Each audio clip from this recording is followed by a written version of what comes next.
오늘 말씀 같이 보겠습니다. 오늘 말씀은 요한일서 4장 7절부터 12절 말씀이 되겠습니다. 요한일서 4장 7절부터 12절.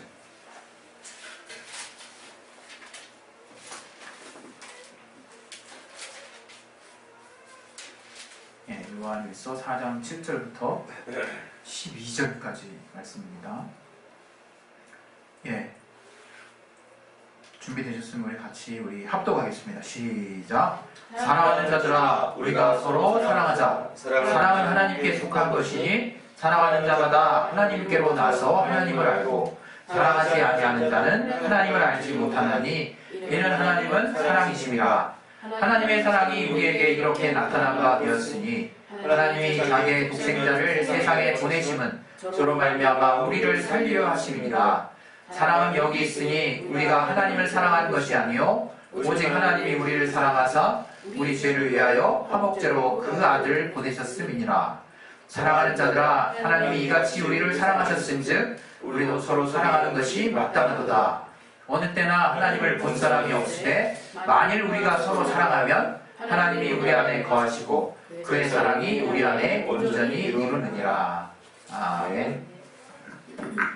하나님이 또 오늘 이렇게 또 우리에게 주시는 이 말씀 통해서 우리 각자가 우리의 삶의 또 다양한 또 이야기 가운데 또 개입하시고 역사하시고 또 해결의 말씀을 주시고 또 깨달을 수 있도록, 그래서 깨달은 말씀들을 순종할 수 있도록 하나님이 이 말씀에 은혜 받을 수 있도록 도와달라고 우리 시간에 예수여 한번 기도하겠습니다. 예수여! 하나님 아버지, 오늘 또 하나님 우리에게 주신 그 말씀 통해서 우리가 또 참으로 은혜 받을 수 있도록 도와주시옵소서.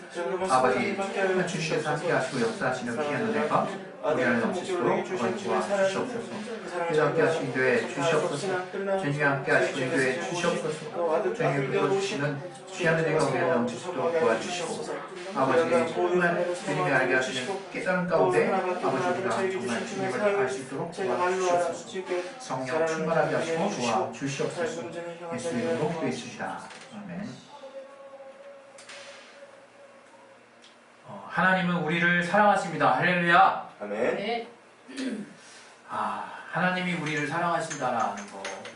우리 인간 중에 너무나 우리 개성이 다들 뚜렷하잖아요. 그래서 다들 또 자기의 또 삶의 또 역사가 다들 있어서 집안에서 어떤 환경에 영향을 받았는지는 아무도 모릅니다. 그래서 그런 환경의 영향이나 자기의 또 개인적인 특성들 때문에 우리가 사랑이라고 하는 단어에 대해서 익숙치 않은 분도 있을 수 있고 또 잘 받아들이지 못하는 분도 사실상 있고요. 그것을 표현하는 부분에 있어서 의사소통이 잘 안 되는 분들도 많이 계세요.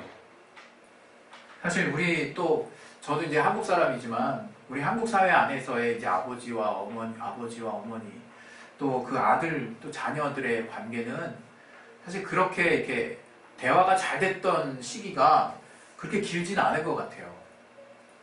저는 이제 우리 자녀들하고 좀 대화에 좀 이렇게 좀 뭐랄까 빈도수를 좀 높여야 된다라는 좀 의무감을 갖고 있지만 그런 거 빼고는 대화하는데 참 무리는 없거든요. 물론 자식들은 또 다르게 생각하는지 모르겠어요. 자식들은 굉장히 부담스러운데 이제 아빠만 혼자 그냥 좋아가지고 이게 편하게 얘기하는지는 모르겠어요. 그런데 대화하는데 어려움이 느껴지진 않아요. 그래서 이 대화 가운데 될 수 있으면 내가 이제 우리 자녀들을 내가 어떻게 사랑한다 하는 거를 어떤 식으로든 이렇게 좀 표현하고 싶은 마음이 되게 커요. 그래서 주로 이제 어떤 허그를 한다든가 뽀뽀를 해준다든가 또 다정한 말을 해준다든가 또 힘들 만한 말을 해준다든가 하는 것으로 이제 부모의 자식을 향한 또 사랑을 표현하기도 하고 또 이제 우리 사모처럼 뭔가 말을 하는 것들에 대해서 이렇게 자주 이렇게 즐겨 하지 않는 분 같은 경우는 그의 또 자식들을 향한 아주 치열한 또 이 헌신을 통해서 우리 자녀들은 어머니가 이렇게 나를 사랑하는구나 하는 것들을 또 알 수 있을 것이라고 생각합니다. 어찌하든 간에 이 비단 우리 한 가정만의 문제가 아니라 또 이 주변으로 쭉 확대를 해보면 우리 사람들이 각각 다양한 모습대로 이 사랑이라고 하는 것들을 서로 전달하면서 살고 이제 있잖아요. 사실 제가 한번 개인적으로 한번 생각을 해봤어요. 저는 제가 입버릇처럼 이런 말을 가끔씩 여러분들에게도 얘기하고 또 우리 또 사모 우리 아내에게도 얘기하고 제 스스로도 몇 번이고 이렇게 외쳤던 것 같아요.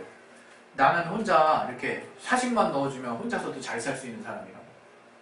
근데 그게 거짓말인 거죠, 사실은. 그럴 수 없는 거예요. 그럴 수 없다는 거를 제 내면의 자아는 잘 알고 있어요. 그런데 그렇게 버틸 수 있다는 거, 그렇게 며칠 지낼 수 있다는 거고, 또 약간 패턴이 긴 사람들은 그렇게 오래 갈 수 있다는 거지. 우리 성주가 한 번은 이제는 이제 중학생이 되니까 이제 혼자 있는 걸 조금 더 선호하더라고요. 그래서 이제 부모들이 다 이제 다른 데 이제 가고 성주 혼자 냅뒀어요. 그게 첫날이었어요, 첫날. 성주를 혼자 집에 놔두고 나간. 그랬더니 다음날인가? 이렇게 전날 저녁인가? 잘 버티고 살긴 했더라고요. 그냥 나름대로 그냥 엄마가 어디 뭐 있고 어디 뭐 있고 하니까 이제 다 챙겨서 먹고 이랬죠. 근데 다음날 약간은 모르겠어요. 뭐 엄마는 아빠 이제 어디 있는지 그리고 뭐 하러 왔는지에 대한 이제 질문을 이제 다음날인가 이렇게 하더라고요. 그리고 저는 그래요. 이 친구들이 비단 이제 또 이제 머리가 커지고 또 독립해야 될 이제 나이가 점점 돼감에 따라서 남자들은 여자보다 남자가 더 심한 것 같은데 그런 어떤 독립성이 더 이제 좀 두드러지게 발현이 된다고 생각하는데 그런다 할지라도 우리가 정말 이 좁게는 이 부모의 사랑을 사실 벗어나서 이게 산다라는 것은 사실 쉽지 않고 또 우리가 또 성장하고 나서 사람들과 흔히 이제 이야기를 할 때 저 사람 엄마 아빠 사랑 좀 덜 받았나 보다 이렇게 그냥 속으로 이렇게 좀 여길 수 있는 사람들이 가끔 나오잖아요. 그게 뭐 잘못됐다 이런 의미가 아니라 그런 분들을 가끔 보잖아요. 그럴 때 보면 왜냐하면 그분들이 우리가 사랑을 받은 만큼 우리가 사랑을 줄 수 있다라는 이 세상에서의 법칙도 사실 정말 너무 성경 안에서의 이 주님의 사랑을 비교해서 한번 봐보면 너무 맞는 말이거든요. 우리는 인간은 사랑을 필요로 하고 또 사랑을 받은 만큼 표현할 수 있는 자라는 것을 부인할 수 없는 거예요. 그래서 저와 여러분이 이제 신앙생활과 지금 꼭 신앙생활을 꼭 얘기하려고 하는 것이 아니라 여러분이 항상 사랑의 가치를 대단히 중요한 가치로 여기면서 사셨으면 좋겠어요. 이 사랑의 가치. 이 사랑하지 않는 사람은 관심도 없다잖아요. 그래서 이 자녀나 우리 친구들 사이에 관심 없는 그 모습이 엄청난 상처를 줘요. 그것이 결국에는 이제 비행이나 이제 막 정말 이렇게 범죄를 하고자 하는 욕구를 이렇게 충동적으로 이렇게 발현되지 않습니까? 그 청소년기 때 자기의 무관심하고 또 부모에게 사랑받지 않았다라는 생각이 이렇게 큰 사람들은 나중에 그것을 어떤 식으로든 이렇게 표출하게 되어 있거든요. 그래서 우리 인간에게 이 사랑이라고 하는 것은 정말 대단한 거구나. 근데 그렇게만 알고 우리가 쭉 살아왔다는 거, 그렇게만 알고. 그래서 우리 인류 가운데서도 이 사랑의 가치가 굉장히 높은 데 위에 위치해 있어요, 지금. 거의 제가 보기엔 최고의 위치에 있어요. 영화나 드라마나 또는 각종 어떤 매스컴이나 또는 우리가 세상에서 추구하는 가치 중에 사실 현재까지도 계속 이렇게 아주 그냥 계속해서 이어지는 가장 중요한 가치 중에 아무리 물질 문명이 발달했다고 해도 이 사랑의 가치가 쉽게 꺼지지 않죠. 물론 이 시기는 이 물질에 의해서 이 사람의 생명이나 사랑의 가치가 진짜 현저하게 평가절하되고 있는 세상이 맞아요. 돈 때문에 결혼한다잖아요. 사랑 때문에 결혼한다는 건 정말 어리석은 짓이라고 생각해요, 사람들이. 이 청년들 또 결혼 정년기에 있는 사람들 이렇게 그 통계 조사를 했더니 사랑 때문에 결혼한다는 거는 진짜 하위도 하위, 저 하위에 있더라고요. 정말 현실적으로 남자의 능력이라든가 현실적으로 성격 차이라든가 이런 걸 다 보면서 결혼한다는 거예요, 실제로. 그리고 심지어 이제 일부는 사랑하지 않아도 괜찮다. 그냥 서로 호감이 있고 그리고 또 미래에 대해서 서로 함께 해나갈 수 있는 그 역량이 되면 결혼할 수도 있지 않은 거 아니냐. 그리고 우리 서로가 느낄 수 있는 어떤 쾌락이나 그런 것들에 의해서 충분히 결혼할 수 있고 또 헤어질 때 되면 헤어지는 거지. 뭐 이렇게 생각하는 부분들이 제가 이런 말을 하면서도 굉장히 조심스러운 게 자칫 제가 말 잘못하면 이게 진짜 이 대세 가치와 제가 충돌할 수 있는 말을 할 수밖에 없어요. 그만큼 지금 사랑의 가치가 형편없이 떨어져 있는 상태예요, 사실은. 근데 주님이 우리에게 이 성경을 통해서 뭐라고 말씀하셨느냐? 우리가 같이 봤던 이 성경 본문에 사랑은 하나님께 속한 거라는 거예요. 하나님. 사랑 하나님께 속한 거. 저는 이게 나 영혼이 들을 수 있도록 사랑은 하나님께 속한 것이다. 이렇게 두 번 한번 외쳐봤으면 좋겠어요. 자, 시작. 사랑은 하나님께 속한 것이다. 사랑은 하나님께 속한 것이다. 이 사랑이 하나님께 속한 거라는 거예요. 그래서 인간은 하나님으로부터 사랑받은 존재라고 하는 그 본질의 그 자아를 회복할 때 인간 존엄의 그 가치를 회복할 수 있어요. 아, 내가 이렇게 존엄, 내가 이렇게 정말 이렇게 존중받아야 되는 존재구나. 인간으로서의 자아가 뭐 단지 인본주의가 아니라 우리가 하나님이 우리를 사랑하신다는 것을 제대로 알고 있는 자가 나의 인간으로서의 자아도 확 올라가는 거예요.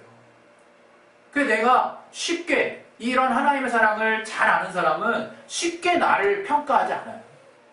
나 자신에 대해서 자학하지도 않고 나 자신에 대해서도 쉽게 판단 내리지도 않는다 이거예요. 그게 바로 하나님이 나를 얼마만큼 사랑하셨는가 하는 것들을 잘 담고 있는 사람이 또 인간 자아라고 하는 측면에서도 또 인격적으로도 성숙할 수 있습니다. 그런데 오늘 저와 여러분이 또 알아야 될 것은 바로 이 사랑이라고 하는 것이 하나님으로부터 시작됐다는 것을 우리가 분명히 알아야 되는 거예요. 그래서 하나님으로부터 시작된 이 사랑이 이제 우리에게 나타난 거예요. 그래서 성경에는 사랑은 이것이니 바로 우리가 먼저 하나님을 사랑한 것이 아니라 하나님이 먼저 우리를 사랑하심이라 라고 이 오늘 같이 읽었던 본문에서 말씀하고 있는 것입니다. 아, 하나님이 나를 먼저 사랑하신 게 뭐가 그렇게 중요한가? 그래서 겨우 서로 이렇게 주고받고 이렇게 사랑하는 거지. 그 얘기를 하는 게 아니에요. 우리가 단 한터럭도 사랑할 만한 가치가 없는 사람이든 아니든 상관없이 그 모든 사람을 하나님이 이미 우리가 죄인 되었을 때 우리를 향하신 사랑을 하나님이 확증하셨다라고 로마서에도 말하는 것처럼 하나님이 말도 안 되는 사랑을 시작하신 거예요. 우리를 향해서. 단지 우리를 하나님의 형상대로 하나님이 우리를 지으신 그 하나, 그게 이유인지 모르겠어요. 그냥 우리를 지으신 이유부터 우리를 향하신 끝없는 사랑을 하나님이 우리에게 주시고 계시는 거라는 거예요. 그것이 우리가 이 복음의 비밀이라고 하는 게 복음의 비밀. 어디 신과 피조물과의 관계 가운데 이런 정말 상호 대등해 보이는 어떤 이 사랑의 관계를 형성할 수 있습니까? 단지 복종하고 따르고 시키고 이런 관계만 존재할 뿐이지. 그런데 하나님이 우리에게 대해서는 그 하나님의 유일하신 독생하신 그 아들을 내어주시기까지 우리를 어떻게 사랑하셨는지를 분명하게 보여주셨어요. 그래서 우리가 그 사랑이 항상 우리의 중심에 정말 거할 수 있도록 이렇게 해야 되는 거거든요. 하나님이 우리를 사랑하신 그 사랑을 내가 얼마만큼 실제적으로 알고 있느냐에 따라서 내가 내 삶이 얼마나 윤택해지느냐가 결정된다라고 말씀드리면 여러분은 어떻게 생각하시겠습니까? 지금 여러분은 내 삶이 왜 이렇게 내 삶이 힘들지? 하나님이 조금만 도와주시면 되는데, 또는 내가 기도를 안 했나? 여러 가지로 하나님을 믿는다 하면서 하나님 안에서도 굉장히 복잡해요. 하나님 안에서도 여전히 해결될 수 없는 문제인 것처럼 하나님 앞에 그런 좀 복잡한 머리를 가지고 우리가 다가갈 때가 종종 있다는 거예요. 그러나 하나님은 우리에게 명확하게 말씀하시는 거예요. 내 안에 들어와라. 다시 말하면 내 사랑 안에 들어와라. 그러면 내가 너와 함께하고 내가 갖고 있는 모든 걸 너와 공유하고 네가 언제든지 나를 부를 때 내가 대답할 것이다. 이렇게 말씀하신다는 거예요. 주님이 지금. 그래서 우리에게 있어서 내가 하나님의 사랑 안에 들어가는 게 너무 중요한 거예요. 내가 주님 안에 들어간다는 건 다른 데 들어간다는 걸 말하는 게 아니야. 바로 하나님의 사랑의 관계 안에 들어간다는 거예요. 하나님이 나를 사랑하신 그 사랑의 관계를 내가 온몸으로 받아들이기 시작한다는 거예요. 그게 시작이 될 때 비로소 나의 삶의 영역이 윤택해지기 시작하는 거예요. 왜? 내 눈에 비늘 같은 것들이 벗겨지니까 이제 엄한 것들이 안 보이거든요. 염려할 것들이 안 보이거든요. 이제는 정말 불안한 것들이 안 보이고 두려운 것들이 안 보이고 보인다 한들 하나님이 빛처럼 밝게 빛나게 해주신 하나님과 나의 사랑의 관계가 가득 차 있기 때문에 그냥 툴툴 털어버릴 수 있는 거예요. 그 문제에 대해서 아주 객관적인 시각으로 내가 평가할 수도 있는 것이에요. 내 문제인데 사람들이 보면 저 사람 왜 저래? 그런 문제에 임에도 불구하고 내가 정말 객관적인 시각으로 툴툴 털어버릴 수 있게 된다. 그게 왜겠냐 이거예요. 이제 더 이상 내 문제에 이제 관심 없어진 겁니까? 아니죠. 누구보다도 내 삶에 하나님이 생명을 주시고 삶의 의욕을 주셨기 때문에 예수 믿기 이전보다 예수 믿기 이후가 삶에 대한 욕구가 더 강렬해져요. 생에 대한 욕구가 더 강렬해져요. 사실 예수를 믿고 난 다음에 왜? 똑바로 살고 싶거든. 제대로 살고 싶거든요. 살고 싶거든요. 그래서 욕구가 더 강해지거든. 근데 그거를 잘 연결시켜야 된다는 거예요. 그거를 그렇게 생각난 그 삶의 욕구를 내가 기존에 알고 있는 열정대로 다 방법을 써가지고 이렇게 분해시켜버리면 더 힘들어지는 거예요. 더 힘들어지는 거예요. 그게 아니라 이건 하나님이 주신 생의 욕구라. 이거 하나님이 주신. 그래서 하나님에게 돌아가야만 그 생의 욕구가 제대로 작동을 하는 거예요. 제대로 영향력을 미칠 수 있고 제대로 내가 정말 그 생의 열정대로 분출해낼 수 있다는 거죠. 그게 무엇이냐? 하나님 날 사랑하신 사랑이에요. 사랑. 바로 그 아들 예수를 통해서 우리에게 흘려주신 그 보혈의 피를 통한 우리를 향한 그 하나님의 사랑을 우리가 성령을 통해서 체험했다는 거예요. 우리가 그 체험을 통해서 하나님이 나와 영원히 함께 하실 뿐만 아니라 절대로 나랑 끊어지지 않는 분이구나 하는 것들을 분명히 알아야 돼요. 이 성경을 읽다 보면 같은 의미의 단어들이 계속 열거되어 있는 걸 볼 수 있어요. 우리가 하나님을 사랑한다는 것은요, 하나님을 안다는 거예요. 그래서 우리가 형제를 사랑하는 것을 통해서 이 사람 하나님 사랑하는 것을 하나님을 사랑하는구나 하는 것들을 알 뿐만 아니라 하나님이 내 이웃을 네 몸과 같이 사랑하라, 서로 사랑하라, 내가 너희를 사랑한 것 같이 서로 사랑하라 했던 그 말씀을 내가 능히 사랑할 수 있는 능력이 있는 것들을 통해서 저 사람 예수님의 제자네, 저 사람 하나님 아는 사람이네, 이렇게 하나님이 여기실 뿐만 아니라 사람들도 그렇게 여긴다는 거예요. 근데 우리는 하나님을 아는 거를 마치 성경을 많이 보는 걸 하나님을 아는 거로 생각해. 또는 경험이 많은 거, 신앙 체험이 많은 거를 하나님을 아는 거로 생각해. 어떤 면에서는 아는 거 맞죠. 그러나 정말 문자적으로 아는 거예요. 진짜 그 표현 이상도 이하도 아니야. 성경을 많이 읽었니? 많이 아는구나. 그 이상도 아니라는 거예요. 경험을 많이 했니? 그래, 네가 경험한 만큼은 하나님을 아는구나. 그 이상도 아니라는 거예요. 그러나 성경에서 말하는 하나님을 안다라고 말할 때는 바로 하나님의 사랑을 아는 거예요. 그리고 내가 그 사랑 안에 들어가는 거예요. 우리는 성경 안에서 그 같은 의미를 잘 우리가 눈여겨볼 줄 알아야 돼요. 기도응답이 뭐냐? 기도응답이 요한복음 15장 7절에 내 말이 너희 안에 거하고 너가 내 안에 있습니다. 네가 내 안에 거하고 내 말이 너희 안에 거하면 무엇이든지 원하는 대로 구하라 그랬어요. 바로 뭡니까? 우리가 하나님과 하나 될 때 비로소 기도응답해 주신다는 거예요. 기도응답이 이루어질 수 있다는 거예요. 또 우리 요한복음 17장에 무슨 말씀이 있습니까? 이 아버지께서 내게 주신 그 이름으로 저희를 보존하여 지키었나이다. 그런 말씀이 있어요. 그리고 이는 정말 아버지께서 나와 하나 되신 것 같이 저희도 또 나와 하나 되기를 원한다라고 하나님이 그 이름을 통해서 우리를 하나 되게 하시는 그 말씀을 우리 가운데 또 아버지와 대화 가운데, 아버지와의 기도 가운데 우리에게 공개하십니다. 그 이름의 영광이 바로 하나님과 하나 되는 거였구나.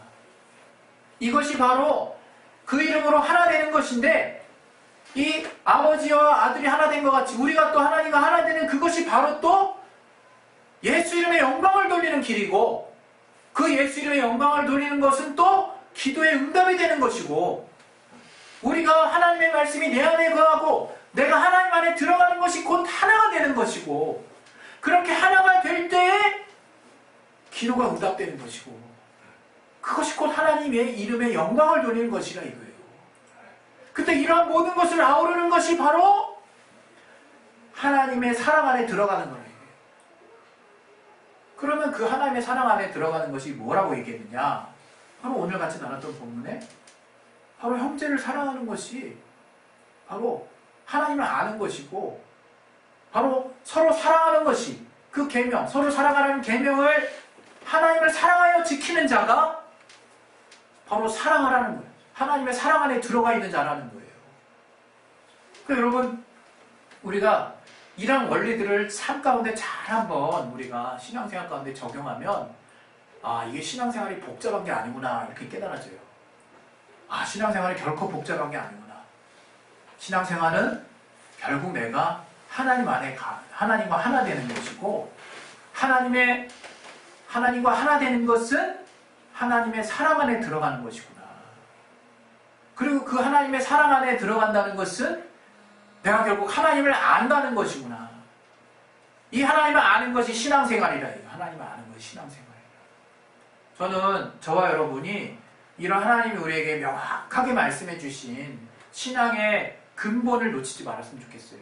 우리가 자꾸 율법과 복음을 자꾸 나누고 구분하고 왜? 뭐 우리 마음에는 분명히 율법 이후에 복음, 예수로 말미암은 복음이 왔으니까 훨씬 압도적인 무언가를 받았다라고 생각해서 우리 율법 위에 복음을 이제 생각하는데 이 율법과 복음을 꿰뚫고 있는 말씀 다 하나님의 말씀이래요. 그것이 비단 천사를 통해서 모세가 천사를 통해서 받은 말씀이든 그렇지 않은 말씀이든 동일한 권위와 능력이 있는 하나님의 말씀이라 이거예요. 그런 옛 계명에 속한 율법이 있고 또 새 계명에 속한 복음이 있다 이거예요. 그것과의 관계를 우리가 잘 알아야 우리가 신앙생활에 또 정말 엄한 생각하지 않는 거예요. 막히지 않는 거예요. 우리는 한때 사랑하자 얘기하면 그건 무조건 율법이라고 배웠어요. 사랑하자. 그럼 예수께서 서로 사랑하라 하시는 말씀 뭡니까? 율법입니까? 자, 한번 따져보세요. 예수께서 서로 사랑하라 하신 말씀이 뭡니까? 내가 너희를 사랑한 것 같이 너희도 서로 사랑하라. 요한복음 13장. 그게 도대체 무슨 말씀입니까? 율법입니까? 우리는 그걸 열심히 도려냈다 이거예요. 열심히. 은혜 받으면 된다라고. 은혜 받으면 된다. 그 결과 뭐가 됐습니까? 정말 우리가 사랑하고자 하는 열정적인 의지가 점점점 떨어지는 것 같아요. 복음은 뭐냐면 그 율법의 무거운 짐이 우리에게 덜어진 거예요. 주님에 의해서. 왜? 율법이 말하는 바는 그 행위를 통해서 하나님에 의해 이르는 것이기 때문에 사랑하라는 계명을 주셨다 그러면 어떻게든지 내가 그걸 하나도 정말 어김이 없이 다 수행을 해야 의롭다라고 말씀하신다는 거예요. 그러나 복음은 뭡니까? 사랑하라 라고 말하지 않는 게 아니라 사랑하라! 그러나 네가 너의 연약함으로 사랑하지 못하는 일이 있을지라도 그 일을 7번에 7번씩 계속해서 네 삶을 반복한다 할지라도 내가 용서하리라. 다시금 일어나서 사랑하라! 라고 정말 깃털과 같은 그 무게감을 가볍게 우리에게 해주신 거예요. 바리새인과 서기관들이 했던 일이 뭡니까?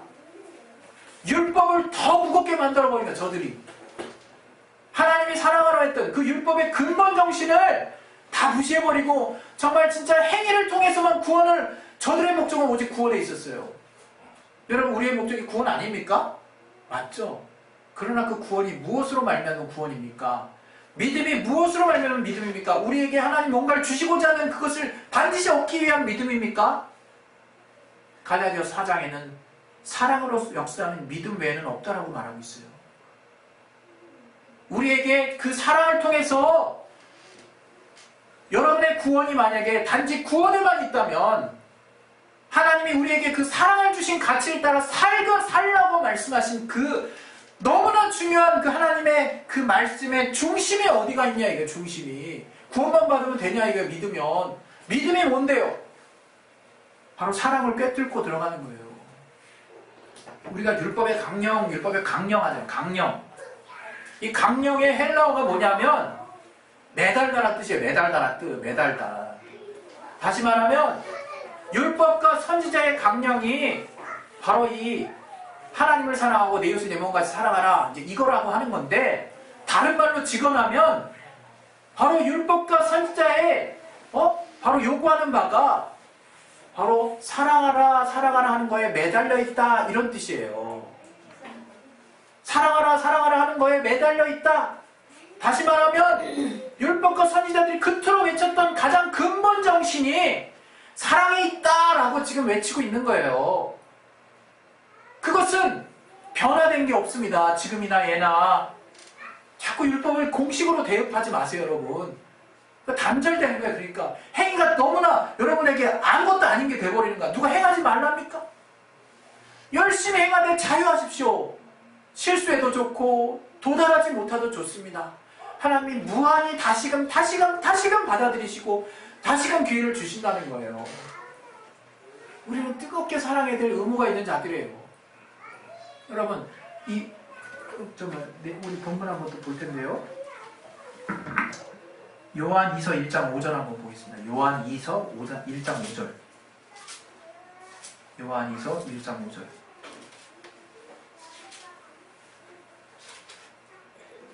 여기 찾았으면 같이 한번 읽겠습니다. 요한 2서 1장 5절 시작. 부녀여, 내가 이제 내게 구하노니 서로 사랑하자. 이는 새 계명같이 내게 쓰는 것이 아니요 오직 처음부터 우리가 가진 것이라. 네.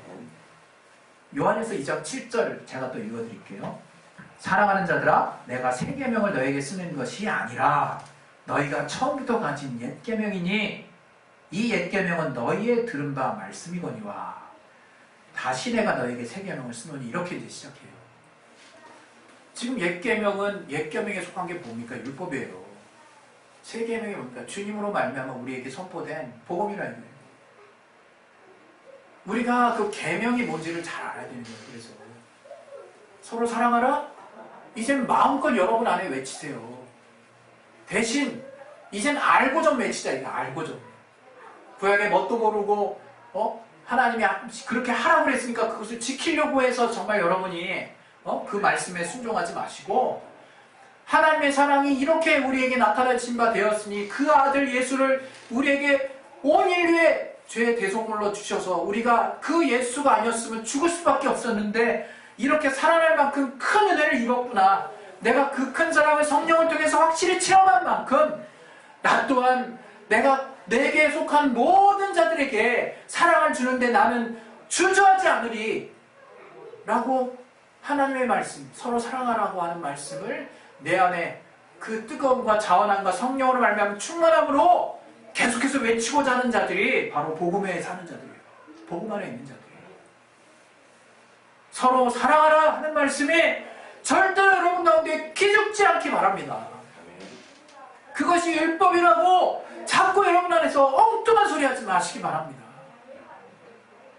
율법의 근본 정신이 사랑이요. 그것이 이어져서 지금 예수를 통해서 우리 가운데 정말 선포된 말씀이 또 서로 사랑하라는 거예요. 여러분 서로 뜨겁게 사랑하세요.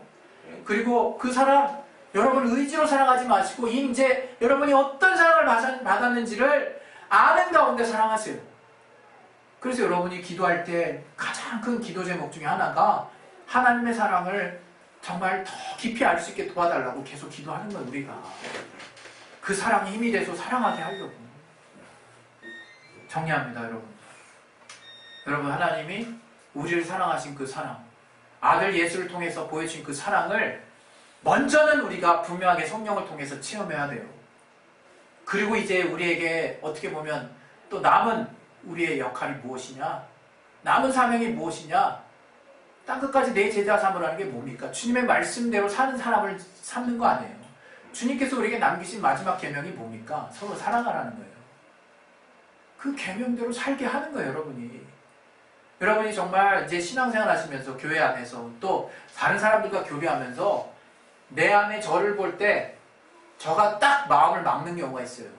물론 그 경우는 물론 저가 인격적으로 좀 부족할 수 있지만 그렇지 않은데 막을 경우에는요, 내가 사람보다 판단이 먼저 간 거예요. 사람보다 비판이 먼저 간 거고, 사람보다 정죄가 먼저 간 거고, 사람보다 참소가 먼저 간 거기 때문에 저가 부지불식간에 마음을 콱 닫을 수 있어요. 여러분, 우리만큼은 먼저 그러지 맙시다. 우리만큼은 먼저 하나님이 주신 사랑대로, 조건 없이 사랑법대로 우리만큼은 먼저 한번 사랑해 보십시다. 우리가 누군가가 죄를 졌다면 먼저 용서해 보시고, 우리가 먼저 마음을 열어서 내가 하나님의 이렇게 큰 사랑을 받은 자니까 정말 먼저 사랑하자 라고 하나님이 주신 그 사랑을 내 안에 가득 담으시고 다가가세요. 그게 바로 크리스찬입니다. 여러분, 정말 형제를 미워하는 자는 어둠에 거한다 그랬어요. 여러분, 괜히 어두운 게 아니에요. 내 주변이 괜히 어두운 게 아닙니다. 정말 내가 미워하고 있는 마음이 가득하다면 그 사람은 아직 하나님 모르는 사람이라는 거예요. 그리고 그것 때문에 내 주변이 어둡다는 거예요. 여러분 안에 사랑하는 마음이 가득하고 그것이 내 친족이든 친구든 이웃이든 누구든 상관없이 내가 만난 상대 이 서로 사랑하는 사이가 된다면 여러분은 정말 하나님의 법을 다 이루는 자요, 율법을 완성한 자요, 또 하나님의 무한한 복음의 용서 안에 들어가 있는 자가 될 것입니다. 그 사랑 안에서 늘 누리시고 하나님의 체험케 하시는 그 사랑 안의 기쁨을 누리시기를 예수 이름으로 축원드립니다. 할렐루야. 네. 우리 시간에 이제 기도하겠습니다. 기도하실 때 우리가 이 사랑이라는 단어 얼마나 많이 들었습니까? 그런데 막상 우리의 현실은 또 그렇지 않잖아요. 아유, 사랑하기 전에 먼저 이거 할 것도 많고 교회도 해야 되고 뭐 봉사도 해야 되고, 그런데 한번 우리 딱 내려놓고 정말 하나님이 우리에게 알게 하신 가장 신앙의 근본 정신, 하나님의 사랑을 따라 내가 사랑으로 한번 구해보고 사랑으로 대해보고 또 사랑으로 한번 내가 나의 일들을 한번 추진해보고 사랑의 가치를 가지고 그 가치가 최고의 가치로 내 안에 자리 잡은 가운데 내 앞의 일들을 한번 수행해보자 이겁니다. 우리 시간에 예수 한 번 하씩 기도하실 때 하나님의 사랑을 따라 구하는 자 되게 도와 주시옵소서. 주님이 먼저 사랑하셨으므로 내가 그 사랑을 알고 이제 하나님을 아는 자 되었사오니 이제 그 사랑을 따라 내가 모든 자들을 참으로 주님이 주신 사랑으로 사랑하는 자 되게 도와 주시옵소서. 이 시간에 우리 예수여 한번 하시고 기도하겠습니다. 예수여. 하나님 아버지, 우리가 주님이 우리에게 알게 하신 그 사랑을